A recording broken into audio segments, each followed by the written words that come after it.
Hello everyone and welcome back to some more Hearts of Iron 4 with the new Waking the Tiger DLC. I am Sabouts and I'm joined by Commissar Roach once again. Hello. We finally made ready it. to unpause the game. I know, we finally made it. There's a 25 minutes of just going through all the beginning stuff, but that's like any typical Paradox game for the most part, except Stellaris. I think Stellaris, generally Stellaris is a lot of, like, you gotta hit the ground running. Yes, exactly. You gotta hit the ground running, and there's not a lot of pre-prep to do. But in this specific game as well, not Hearts of Iron, but in this specific one we're playing right now, we've had no pre-prep time for this DLC. We got the code about, I don't know, 18 hours ago, and we got to get this shit done. So we're kind of learning as we go, and this prep time is also good for us because we're learning the systems that have changed at the same time you guys are, audience. So yeah, which is good. Never bad. Sometimes it's easy to, when you know the game, to just kind of click through stuff and forget to actually explain, like, oh, by the way, this is new. Yeah, that's why I haven't done solo Stellaris videos, because I tend to like click past a lot of the events because I've seen them so many times, and I was just like, oh wow, this makes really shitty content. Oh, I know. I'm notorious for that. I've seen so many of them now. I just kind of like, oh yeah, that, and I just click through them all. People are like, they'll tell me they're trying to like pause my videos so they can read them, and then I feel bad, so I try to keep them open a little bit longer. So we are unpaused and we're at speed 1. I think it would be good to. By the way, the Kriegsmarine is currently stationed in 3 ports along the coastline. Okay. I think it would be a good idea to redeploy them all to Kiel. So I'm selecting them and I'm putting them all into Kiel for a naval reorganization. That way we can get everything together and we can make one big submarine fleet, and then we can make a high seas fleet as well. Yep, that's perfect. And do you think that we'll probably push towards carriers at some point? I like carriers a lot. It depends on how it goes. Yeah, depends on who we're fighting and how it goes. Yeah, there's a lot that plays into that. If we fight the UK, our fleet's going to kind of stay at port, and we're going to use naval bombers, because that breaks the game, and it's the only way we can win. As I've found out multiple times. Yeah, sounds like you have some experience with the UK. They're ridiculous. They're ridiculous. They are... I hate them. They're ridiculous. No, their navy is the Navy's balls. Yeah. But we'll probably keep most things at port, except for subs and raiding fleets, which will mostly consist of light cruisers, maybe with a heavy cruiser as at the head, you know, as historical surface raiders were. But other than that, probably not much. But once we get into some high seas battles, we start getting naval parity, then we can talk about, you know, some carriers. So it looks like, grand total, I combined everything together, we have 2 battleships, 2 heavy cruisers, 6 light cruisers, 12 destroyers, and 14 submarine. We have 2 Scharnhorst class, or no, 2 Deutschland class battleships, which are, I think, interwar period battleships. And then we have 2 heavy cruisers, which are also labeled Deutschland class, which is probably very confusing. To somebody in the supply chain somewhere. Yeah, poor S4 trying to keep track of all that. I'm going to separate the submarine fleet into a single U-boat flotilla. It's 14 ships, and we're going to put Darnitz, Karl Darnitz, in charge. I'm overpronouncing the German names, just probably to annoy people, but whatever. I'm okay. It sounds German to me. I'm okay with that. And then everything else I'm going to keep into a single Kriegsmarine fleet, headed up by... what do we want? Do we want Superior Tactician or a Blockade Runner at the head? Superior Tactician means plus 25% number of ships on first contact with an enemy fleet. And a Blockade Runner gives a plus 25% chance of retreat, and a plus 25% chance of fleet speed while retreating. They can get out of combat quick if they need to. What was the other choice again? Superior Tactician, which is plus 25%. There it is. Okay. Ships on first contact. I'm going to say the Superior Tactician. So Admiral Herman Boneham? Yeah, him. Yeah, Herman. Herman. Herman. Admiral Herman. Admiral Herman. Sounds like a great guy. He does, doesn't he? He sounds like one of those generals you hear about in like the old newsreels. Yeah. Yeah, exactly. It's like Monty. And there goes Admiral Herman to his battleship, leading the First Fleet. I'm going to speed it up to speed 2, because we've only had, like, I think 12 hours go by. Yeah, we're doing great. We're making great progress. Great progress. We're stretching this series out. Well, we've already consolidated all of our naval fleet, and we've hired 2 generals, so that's a nice, good day's work right there. 3 generals. 3 generals. Actually, no, 4. Because we have a field admiral in charge of 2 generals, and then we have a general on the western front. Then we also have an admiral in command of the Kriegsmarine, and another admiral in the Marine for U-boat flotilla. And all of our units have moved on up to their fronts, which is great. And I saw that they were actually they were getting like the railway bonuses, so they move quicker within territory with railroads, correct? No, that is a strategic redeployment. Okay, so if you have, like, if you click one of the armies, you'll see at the top, below the actual readout of the units inside of it, you'll see, like, it says 13 selected or whatever. Okay. And next to that, there's a symbol with a railroad. Yep, I see it. That's strategic redeployment. It's set to off right now on a lot of our guys. But what that means is that they will get on a railroad and move on the railroad. But when they get off, they will have 0 morale or 0 cohesion organization. Okay. They have to reorganize then to go into battle. They can't just like get off of a railroad car and just start charging the enemy. Exactly. They gotta they gotta actually unload all their gear. They gotta form their fire teams again. They gotta get their squads together. They can't just it's not like they just open up like cattle cars and just letting them loose. Yeah, it'd be like the modern day U.S. military getting on a Hercules, landing in Iraq, and then immediately going to fight the Iraqi just like army. Literally like sprinting out of the like back of the aircraft, the ramp in full battle gear. Just Some people are still trying to put on the combat vests. Yeah, trying to grab their rifles and all that stuff is they got to unpack it all. They got to bring all their gear on.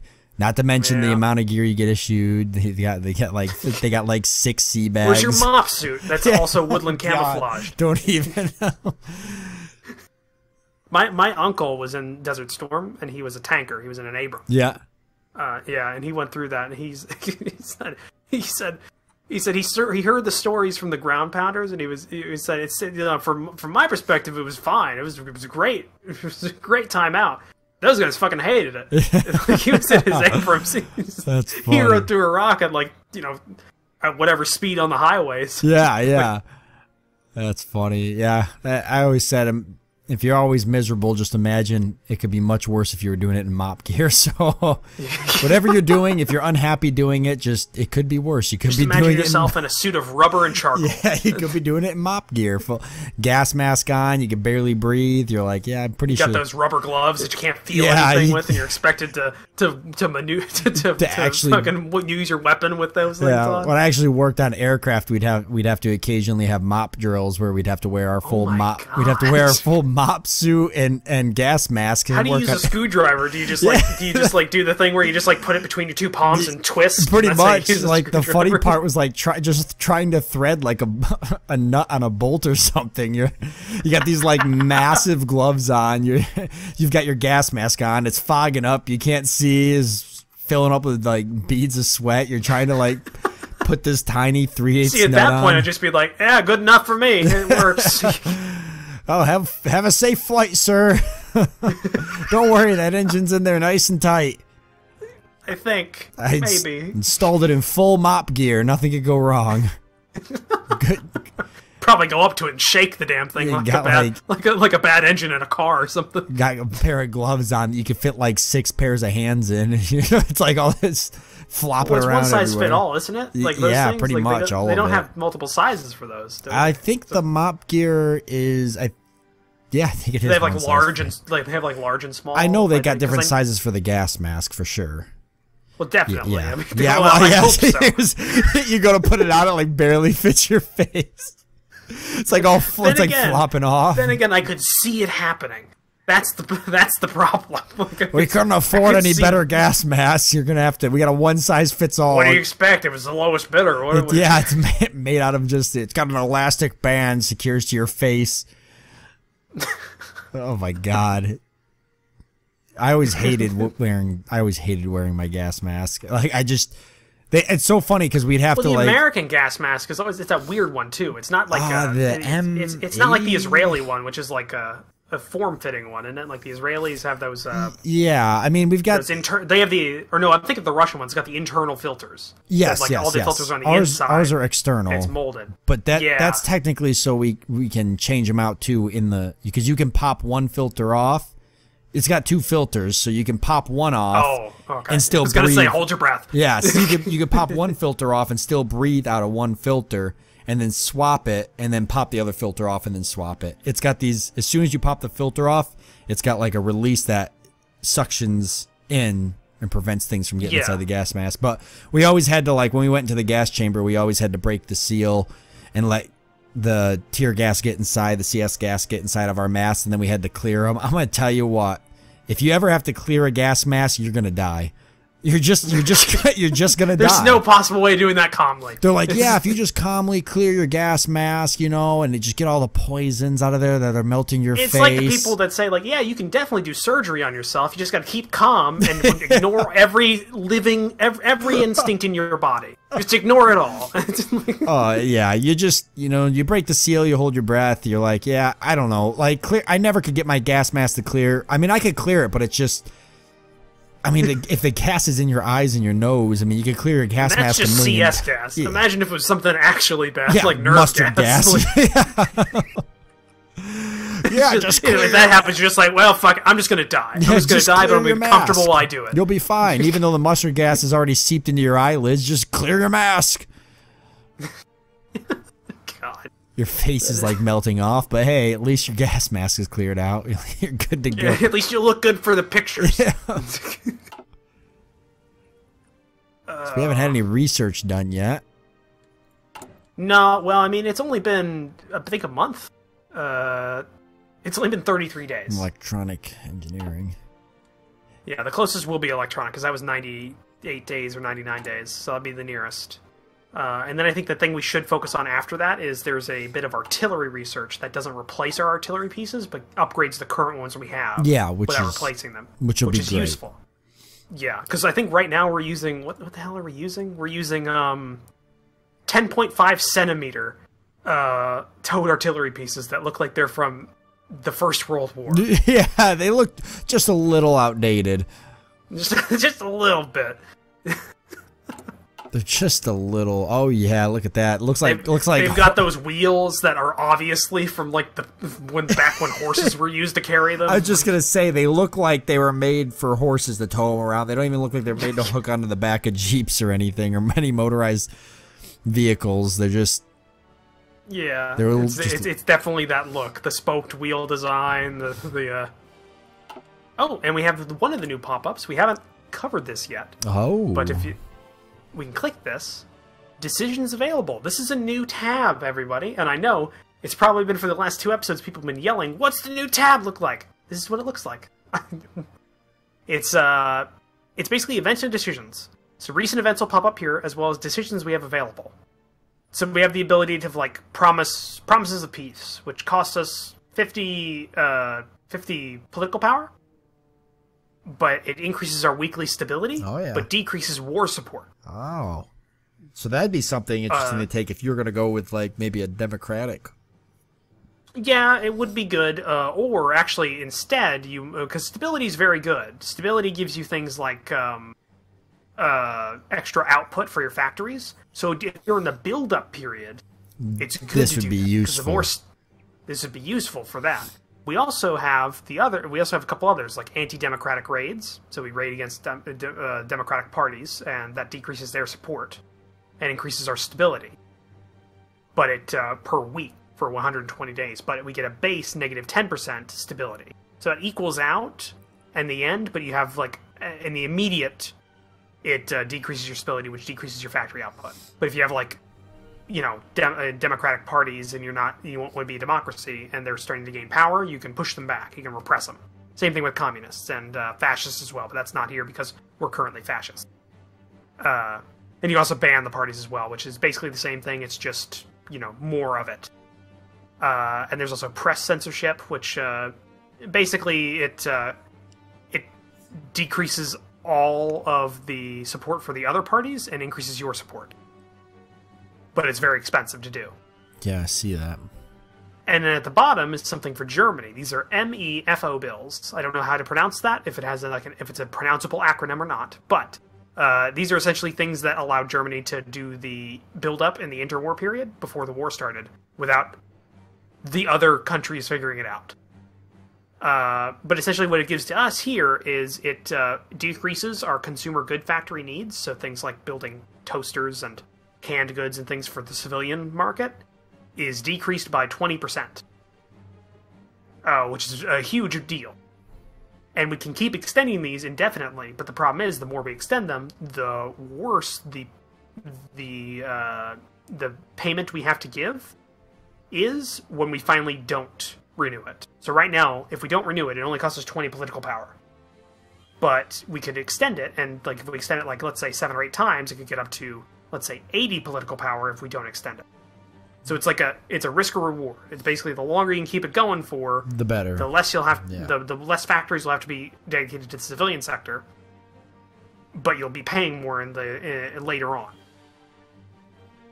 And that's due every, I think, 3 months or something like that. Yep, it says it's got 41 days left. Yeah, so I'm just going to click that, because it doesn't cost us anything, and it's good to do that. So that'll be good. So we've renewed it.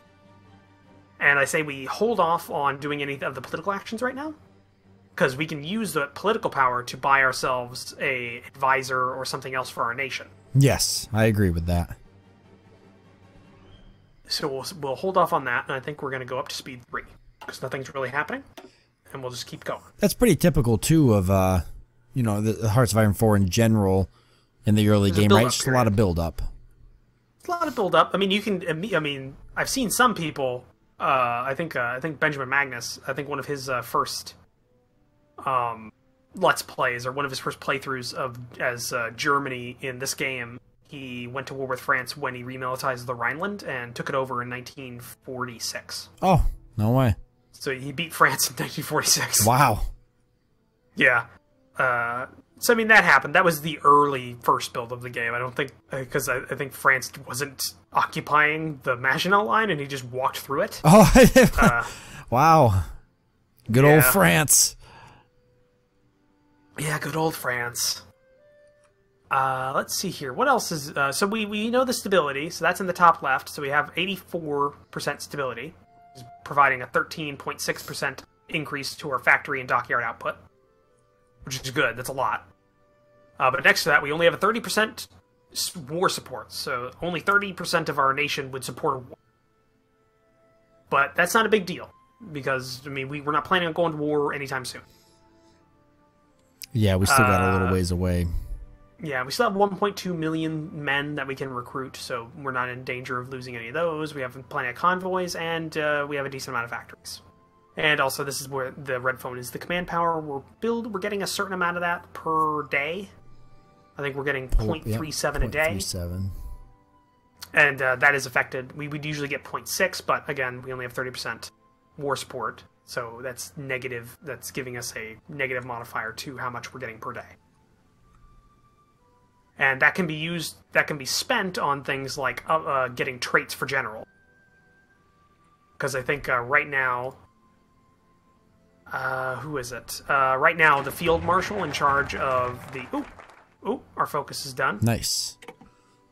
Okay, so the 4-year plan is done. Now the question is this. What do we do? Well... Do we go for another thing in the economic plan, or do we get rid of this despot in charge of us? I think it's time to begin. To begin? To begin opposing Hitler. To oppose the monster. Okay. 70 days. Oh man, this is gonna be interesting. It's about to get interesting real quick. By the way, if we check the logistics tab, which is the last tab on the right side of all the tabs on the left, so all the tabs for all of our industry and production and everything. Last one there that looks like a book with a pen. Yep. That's our logistics tab. Currently, that's what we have in. If it has a plus mark in the second column, that's surplus. So currently, we have 126 artillery pieces in surplus. We're at a deficit of 103 guns total. But you can see we're actually building up a bit of a surplus for all of our equipment, which is good. Yeah, and guns we might even go to war just here soon. Yep. bounce back we now have up. 16 spare Car 98s. A whole whopping 16 of them somewhere. Yep, they're getting put in a warehouse along with the 101 Panzer IIs. So our deficit is now gone. That's good. That's been taken care of. Now we just gotta wait. Everything's being worked on in the shadows, away from Hitler. As we set up our essentially civil war to try to overthrow him. Yeah, see, I did a little test game earlier, about 2 hours worth. And I did this path just to see how it went. Full transparency. I wonder if the battle lines or which parts of the country go where are randomized. That's what I'm wondering. Yeah, that'll be interesting to see, actually. And historically wise, I mean, there were small groups that did try to oppose Hitler, but it never really worked out well, did it? Well, the best known one was Operation Valkyrie, or the guys that around the Operation Valkyrie assassination plot. I think it was the July plot, and they tried using the Operation Valkyrie, which was an already established contingency plan within the Reich if Hitler died. That would have been like recently amended, and it was they were using it as a way of deposing the Nazis. Yeah. And I think who was the guy that did that? It was I forget his name. I really wish I didn't, because he should be remembered. The guy that planted the bomb that almost killed Hitler. I mean, he had an eye patch. I know. What the hell was his name? Because he was a veteran of North African theater, and he lost his hand and his eye to a British fighter that strafed his column or something, I think. But he was he was working in like the home guard army, kind of like essentially the home forces. Yeah. At the time in Germany. Yeah, and they got very close too. They got fairly close. There was a couple of things that essentially occurred that stopped the plot from working, which was they originally had 2 bombs in the case, but he thought it was too much, so he took one out before before he actually planted it. Which, if he didn't, probably would have caused the death of Hitler, because of just the shock. Yeah, yep. So we finished mechanical engineering, and I think the next thing we should do is definitely go for that artillery upgrade. Oh yeah, we had talked about that. The interwar artillery, which gives us a plus 10% support artillery soft attack and artillery soft attack. Now once basically it just we upgrade to the 15 centimeter, the next set of artillery, then we're going to have to refit all of our older models, correct? Kind of like the tanks are doing now? Yes. Yes. So that's why getting this intermediate one is very important, because we don't have to replace it to get this upgrade. Okay. It just automatically applies. So we're just going to put that on there, 139 days. And how's our current class? Okay, so our 5 divisions that are currently training are almost all the way done. They're at 86% out of 100. We could deploy them now if we wanted to, but having them go to 100 means they're trained when they come out instead of green. Yeah.